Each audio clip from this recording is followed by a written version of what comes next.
Hey everyone, and welcome. In this explainer, we are going to dive headfirst into the basics of investing.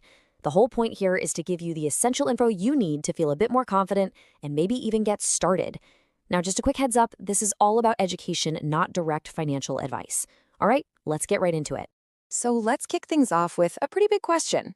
You've probably got some money saved up, right? Tucked away somewhere safe. But what if I told you that the cash you've worked so hard for, just sitting there, is actually losing value every single day? No, this isn't some kind of trick question. It's a real economic force that's happening all the time. And that force has a name: inflation. So in this first part, we're going to see exactly how this sneaky little thing works, using a really simple everyday example. It's truly the hidden cost of just holding on to your cash, and once you get this, you'll understand why investing is so incredibly important. Okay, let's hop in a time machine and rewind the clock by just 10 years. The year is 2014. Imagine you've got a crisp 100 Rand note in your pocket. What could that actually get you? Let's say you're buying something basic, like a loaf of bread. Well, back then, you could walk out of the store with 8 loaves of bread. Pretty good, huh? With a loaf costing around 11 Rand, your money had some serious buying power. You could make a lot of sandwiches with that. But let's say you were super responsible. You didn't buy the bread. Instead, you tucked that 100 Rand away somewhere safe. Maybe under your mattress or in a simple savings account.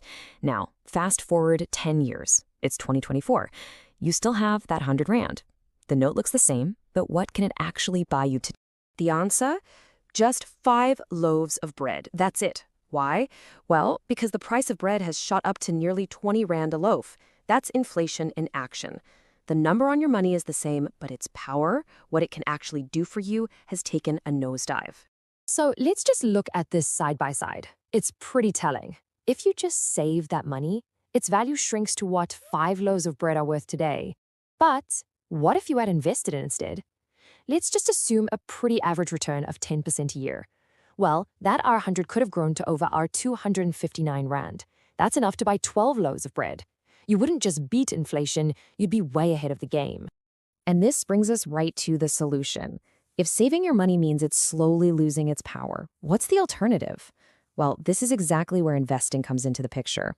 And it's not some exclusive club for the super rich. It's a tool that anyone can use to make their money work for them. Okay, so here's the formal textbook definition. Investing is basically buying assets, things of value that you believe will be worth more in the future. It sounds a little technical, I know, but the core idea is actually really simple. Let's just cut through all the jargon. At its heart, investing is just this. You're putting your money somewhere today with the hope that it grows into a whole lot more money down the road. It really is like planting a tiny seed today so that one day you have a big, strong tree. So why even bother? Well, there are 2 huge reasons. First, to build genuine financial security. Through this almost magical process called compounding, your money starts to make its own money. And second, it is your best defense against inflation. Just like in our bread example, it helps your money hold on to its value and even grow it over time. Now, when most people hear the word investing, they immediately think of Wall Street and complicated charts. But the world of investing is actually huge, and you might be surprised to find you're already doing it without even realizing it. Let's take a look at some of the options out there. Just look at this list. You've got stocks, of course, but also things like property, unit trusts, government bonds, even crypto and gold. And yeah, things like your retirement annuity or a life policy, those are forms of investment too.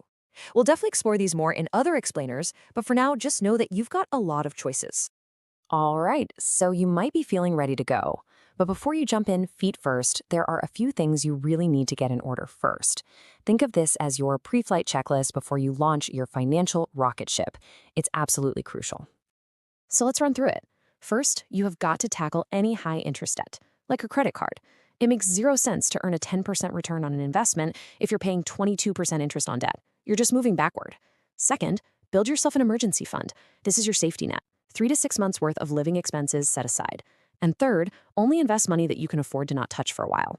This is a long game. Okay, once you've gone through that checklist and everything is sorted, you are ready to go.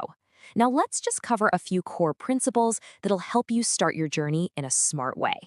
So the question I hear the most is, when should I start? And the honest answer is yesterday. But since that's not possible, the next best time is right now, as soon as you possibly can. The earlier you start, the more time your money has to grow and compound. Time is your single greatest advantage. And you absolutely do not need a fortune to start. So many platforms these days let you begin with as little as 10 or 50 Rand. Seriously, don't wait until you have some big amount saved up.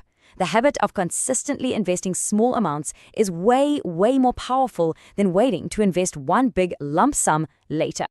Now, let's talk about risk. A lot of people are scared of it, but you can manage it smartly. Think of it like this. Putting all your money into just one company is like putting all your eggs in one basket. If that company goes down, you lose everything. But a much smarter way is to spread your money across many different companies and investments. This strategy is called diversification, and it's your best friend. And finally, just a few really important safety tips. Always use reputable platforms that are properly registered. And please never, ever share your login details with anyone. It's like giving someone the PIN to your bank card. Be really careful of people online who promise you guaranteed high returns. That's a huge red flag. And remember, the goal here is to empower you with knowledge so you can make these decisions for yourself. So let's just end with this thought. Your future isn't something that just happens. It's being built right now, today, by the choices you make. So the real question is, will you choose to invest in it?